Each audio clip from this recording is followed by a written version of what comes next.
Salam alaikum wa rahmatullahi ta'ala wa barakatuh, mes frères et sœurs. Nous nous retrouvons pour la lecture du livre de l'amour d'Al-Ghazali. De la dilatation, inbisat, et de la familiarité, idlel, fruit de l'intimité confiante, uns, quand elle prévaut.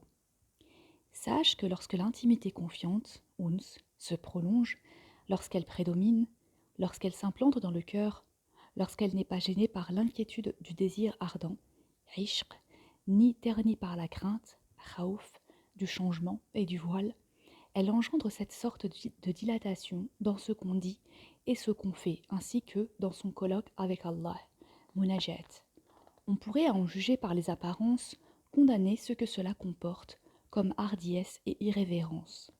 Or cela est toléré chez ceux qui ont atteint le degré d'intimité confiante, uns.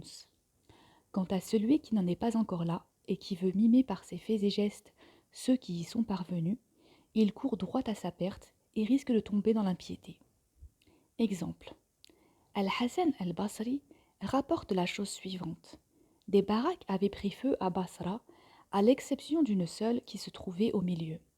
Abu Moussa, qui était alors gouverneur de Basra, eut vent de la chose.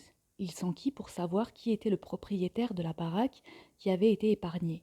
On lui amena un bon vieillard. Il lui dit « Dis-moi, vieillard, pourquoi ta baraque est-elle restée intacte ?»« J'ai demandé à Allah de l'épargner, dit-il. » Et Abu Moussa d'ajouter « J'ai entendu l'envoyé d'Allah, sallallahu alayhi wa sallam, affirmer « Il y aura dans ma communauté des gens hirsutes, mal habillés, qui, lorsqu'ils s'adressent à Allah pour lui demander une faveur, sont exaucés sur le champ. » On raconte aussi qu'un incendie avait éclaté à Basra. Abu Ubayd al-Khawas se mit à traverser le feu.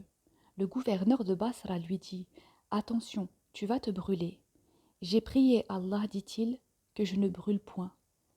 Que ne commandes-tu plutôt au feu de s'éteindre ?» Il commanda et le feu s'éteignit.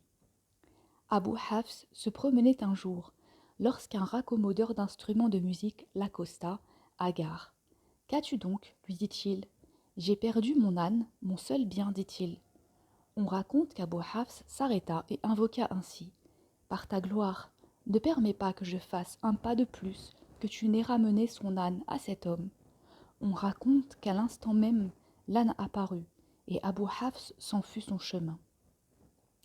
Des choses de ce genre et bien d'autres semblables arrivent aux gens de l'intimité, uns. C'est en vain que ceux qui n'en sont pas chercheraient à les imiter. Al-Junayd a dit « Les gens de l'intimité ont, dans leur prière solitaire, un langage et se permettent des choses qui, pour le commun des mortels, tiendraient de l'impiété. » Et il dit un jour « Si le peuple les entendait, il les traiterait d'impies. » Or, dans l'état où ils sont, ils connaissent des choses bien plus extraordinaires encore. On tolère cela en ce qui les concerne, on trouve cela normal. C'est à quoi fait allusion le poète lorsqu'il dit « D'aucuns s'enorgueillissent de leur maître. Or l'orgueil du serviteur est à la mesure du rang de son maître. À sa vue, il s'égare de toute chose autre que lui. Que belle est la vision dans laquelle il s'abîme et leur égarement sublime. Ne trouve pas étrange que Allah agrée un serviteur là où pour d'autres qui occupent d'autres degrés dans la gnose, il manifeste de l'irritation. » On trouve dans le Coran des leçons dans ce sens. Si seulement on savait y prêter attention et les comprendre. Tous les récits que renferme le Coran sont autant de leçons données à ceux qui ont des yeux et du cœur, en sorte que lorsqu'ils s'y appliquent, ils en tirent profit pour leur conduite. Ces récits sont des non-gnostiques, asma, pour ceux du moins qui réfléchissent. Le premier récit a trait à l'histoire d'Adam, alayhi salam, et d'Iblis. Ne vois-tu pas comment tous deux se rencontrent dans un terme qui leur est commun, celui de la rébellion, ma'asiya, et de la désobéissance, mukhallafa, mais se distinguent l'un de l'autre au plan de l'élection, ishtibah, et de la sanctification, isma. Iblis, lui, a désespéré de la miséricorde, et on dit qu'il fut compté parmi les damnés, mub'adoun. Quant à Adam, alayhi salam, on dit à son sujet, il a désobéi à son Seigneur, il était dans l'erreur. Son Seigneur l'a ensuite élu. Adam est revenu vers lui, et Allah l'a dirigé. Sourate 20, verset 122. Allah a reproché à son prophète de détourner sa face, i'rad, de tel serviteur et de se pencher iqbal sur tel autre, alors que tous les deux sont égaux dans l'état de servitude et inégaux dans l'état spirituel, lorsqu'il a dit « Mais de celui qui vient à toi rempli de zèle et de crainte, toi tu te désintéresses. » Sourate 80, versets 8 à 10. Et à propos de tel autre, quant à celui qui se complaît dans sa suffisance, tu l'abordes avec empressement. Sourate 80, versets 5 et 6. Allah lui a ordonné de Allah lui a ordonné de fréquenter telle sorte de gens. Lorsque ceux qui croient en nos signes viennent à toi, dis-leur salut sur vous. Sourate 6, verset 54. Et il lui ordonna de se détourner de tels autres lorsqu'il a dit quand tu vois ceux qui discutent nos signes, écarte-toi d'eux. Sourate 6, verset 68. Il a même été jusqu'à dire ne reste pas en compagnie des injustes lorsque tu t'en souviendras. Sourate 6, verset 68. Et Allah a dit reste en compagnie de ceux qui matin et soir invoquent leur Seigneur. Sourate 18, verset 28. Il en va de même pour la dilatation, bast, et la familiarité, idlel. Elles sont tolérées de la part de certains, mais de certains autres non. Comme exemple de la dilatation qui procède de l'intimité, il y a cette parole de Moussa alayhi salam, ce n'est là que tentation de toi, par quoi tu égares qui tu veux et guides qui tu veux. Sourate 7, verset 155. Et aussi cette réponse qu'il donna pour justifier son refus et s'excuser lorsqu'il reçut cet ordre. Va trouver Pharaon. Sourate 20, verset 24. Et qu'il dit et pour eux, j'ai sur moi un péché. Sourate 26, verset 14. Et ailleurs, j'ai peur qu'ils ne me traitent de menteur. Ma poitrine se resserre et ma langue est embarrassée. Sourate 26, versets 12 et 13. Et enfin, nous craignons qu'ils se précipitent contre nous ou qu'ils soient rebelles. Sourate 20, verset 45. Or, de tels propos, tenus par quelqu'un d'autre que Moïse, alayhi salam, tiendraient de l'impertinence, sous al-adab, car celui qui a reçu la faveur de l'intimité, uns, doit savoir user d'amabilité et de patience. D'ailleurs, Allah n'a pas souffert de Jonas alayhi salam, ce qui était autrement plus léger lorsqu'il lui a octroyé le degré de resserrement, qabd, et de crainte révérentielle, haïba. Il fut puni et emprisonné dans le ventre de la baleine 3 nuits durant, et il fut dit à son sujet dans le Coran, s'il n'avait pas été sauvé par un bienfait d'Allah, s'il n'avait pas été sauvé par un bienfait de son Seigneur, il aurait été réprouvé sur la terre nue, Ara, sourate 68, verset 49. Al-Hassan al-Basri a dit, le mot Ara, je ne sais pas si je prononce bien, veut dire jour du jugement. Et notre prophète, sallallahu alayhi wa sallam, ne devait pas le prendre pour modèle. Il reçut cet ordre, soumets-toi au décret de ton Seigneur et ne sois pas comme l'homme au poisson. Sourate 68, verset 48. Certaines de ces inégalités proviennent de la différence entre les états spirituels, hal, et les stations, maqam, auxquelles on est parvenu. D'autres sont dues à la différenciation, tafaddul, et à la distinction, tafawut, prééternel, azali, dans les parts octroyées aux serviteurs. Allah a dit à ce propos, il en est à qui Allah a parlé, et Allah a élevé plusieurs d'entre eux à des degrés supérieurs. Sourate 2, verset 253. Isa alayhi salam faisait partie des préférés et, à cause de sa familiarité, idlel avec Allah, il s'est béni lui-même lorsqu'il a dit « Que la paix soit sur moi, le jour où je suis né, le jour où je mourrai et le jour où je ressusciterai. » Sourate 19, verset 15. Il y a là une liberté dans le comportement qu'il s'est permis d'avoir à cause de la faveur qu'il a expérimentée dans le degré de l'intimité. Uns. Quant à Jean, fils de Zacharie, alayhi salam, il a été situé au degré de la crainte révérentielle, haïba, et de la réserve, haya. Il resta muet jusqu'à ce jusqu'à ce que son Créateur fit son éloge lorsqu'il dit « Salut sur lui ». Sourate 19, verset 15. Vois comment il a supporté ce que les frères de Youssouf alayhi salam ont fait vis-à-vis de Joseph leur frère. Aussi, un des gnostiques a dit « J'ai fait le compte de ce qu'ils ont commis à partir de cette première parole d'Allah. » Ils dirent « Joseph et son frère sont plus chers que nous à notre père. » Sourate 12, verset 8, jusqu'à la fin du 20e verset où Allah dit « C'étaient en cela des dépréciateurs.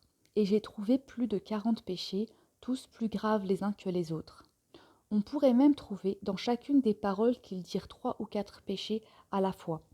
Et cependant, Allah leur a tout pardonné et il a voulu tout oublier. Quant à Uzayr, il ne souffrit pas de lui qu'il posa une seule question sur la prédestination, Qadar. On dit même qu'il a été à cause de cela rayé de la liste des prophètes. Il en fut de même pour Balaam ibn Ba'ura, un des plus grands docteurs de la loi qui utilisa la religion pour parvenir à des buts bassement matériels. Allah ne souffrit pas un tel comportement de sa part. Quant à Asif, il a été outrancier et il a commis des fautes qui ont trait aux devoirs extérieurs, jawarih, et cependant Allah ne lui en tint pas rigueur. On raconte que Allah inspira à Sulayman alayhi salam ces pensées.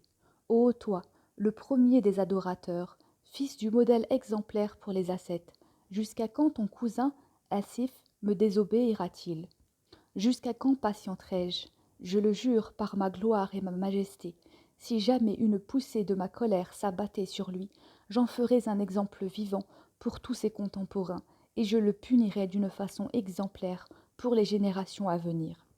Lorsque Asif rentra chez Sulayman alayhi salam, celui-ci rapporta ce qu'Allah lui avait inspiré. Alors Asif sortit, monta sur un tertre de sable, leva la tête et les bras au ciel et dit « Mon Dieu et Seigneur, toi tu es ce que tu es, et moi je suis ce que je suis. Comment me repentirai-je si toi tu ne te fais pas ma force? Sans toi je ne puis que retomber. » Et Allah lui inspira ceci. « Tu as raison, Asif, toi tu es ce que tu es, et moi je suis ce que je suis. Moi je suis sensible au repentir, je te pardonne. Je suis moi, celui qui pardonne, celui qui fait miséricorde. » Voilà un langage qui indique la voix d'Allah par Allah lui-même, un langage qui dit la fuite de l'homme d'Allah vers Allah, un langage qui énonce que l'on ne découvre Allah que par une grâce d'Allah. On trouve aussi ce récit. Allah, exalté soit-il, inspira à un serviteur, après l'avoir sauvé, alors qu'il était sur la voie de la perdition. Que de fois tu as péché, et que de fois ne t'ai-je pas pardonné, alors que, pour moins que cela, j'ai fait périr une nation tout entière. Telle est la loi divine, Sunna, qui s'applique aux serviteurs. Il a, lui, des préférences. Il fait progresser et rétrograder. Taqdim, takhir, suivant ce qu'il a fixé de par sa volonté éternelle. Si le Coran a apporté tous ces récits, c'est pour que tu saches comment Allah s'est comporté avec ses serviteurs par le passé. Il n'est rien dans le Coran qui ne soit guidance dans la voie droite, lumière, révélation, qu'Allah fait à ses créatures pour les initier à sa connaissance. Tantôt il se fait connaître à eux sous l'angle de la sainteté. Dit, lui, Allah est un, Allah l'impénétrable, il n'engendre pas, il n'est pas engendré, nul n'est égal à lui. Sourate 112, versets 1 à 4. Tantôt, il se fait connaître dans les attributs de sa majesté, lorsqu'il dit « Il est le roi, le saint, la paix, celui qui témoigne de sa propre véridicité, le vigilant, le tout-puissant, le très fort, le très grand. » Sourate 58, verset 23. D'autres fois, il se fait connaître à travers ses œuvres qui inspirent la crainte et qui font espérer. Il les informe de sa conduite envers ses ennemis et ses prophètes, disant « N'as-tu pas vu comment ton Seigneur a traité les Had, Hiram, la ville à la colonne ?» Sourate 89, versets 6 à 8. « N'as-tu pas vu comment ton Seigneur a traité les gens de l'éléphant, Sourate 105, verset 1. Le Coran ne s'éloigne pas de ces trois catégories suivantes: guider les gens sur la voie de la connaissance de l'essence d'Allah et les inciter à proclamer sa sainteté, taqdis, leur faire connaître les attributs et les noms d'Allah ou les initier à la connaissance de ses actes et sa conduite, sunnah, envers ses serviteurs. Et parce que la sourate 112, dite sourate de la pureté, contient un de ces trois axes, celui de la proclamation de sa sainteté, le prophète sallallahu alayhi wa sallam l'a considérée comme équivalente au tiers du Coran. Il a dit: celui qui récite la sourate de la pureté a récité l'équivalent du tiers du Coran. En effet, le sommet de la sainteté, c'est de réunir en un même acte les trois conditions suivantes. Petit 1, qu'il ne procède de lui rien qui soit son égal ou semblable. C'est ce à quoi Allah fait allusion lorsqu'il dit « il n'engendre pas ». Petit 2, qu'il ne procède pas de qui est son égal ou semblable. C'est ce à quoi Allah fait allusion lorsqu'il dit « il n'est pas engendré ». Petit 3, qu'il n'y a pas d'être qui lui soit égal en dignité à admettre qu'un tel être qui n'en serait ni le principe asl ou la conséquence far lui est semblable. C'est à cela qu'Allah fait allusion lorsqu'il a dit « nul n'est égal à lui ».